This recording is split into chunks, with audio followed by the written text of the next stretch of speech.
కన్యా రాశికి జన్మలో కుజుడు ఉన్నాడు.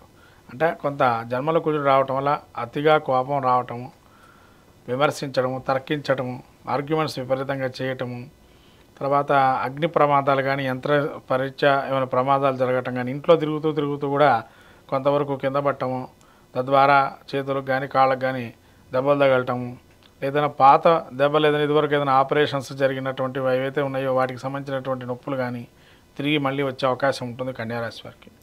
అలాగే 12లో కేతు ఉన్నాడు.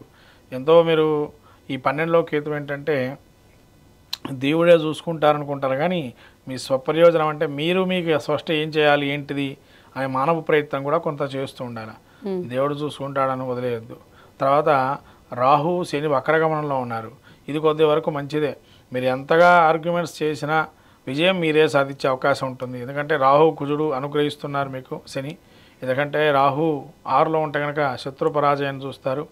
ఓటమి పాలైనటువంటి ఇదివరకు విరవీగిన వాళ్ళు మీ ముందర ఇవాళ వాళ్ళ యొక్క పరాభవాన్ని చూస్తూ ముందరకెళ్తూ ఉంటారు. తర్వాత శని వక్రగమనంలో ఉన్నాడు. ఇంకా వక్రగమనంలో ఉండటం వల్ల రుణ రోగాదులు అంటే రుణము చేసే అవకాశం కూడా ఉంటుంది. నూతన కార్యక్రమాలు చేపట్టడం, ఏదైనా బిజినెస్ సంబంధించి కావచ్చు, లేదా పిల్లలకు సంబంధించిన కావచ్చు, వాటి గురించి కొత్త ఆలోచనతో ముందరకెళ్తారు.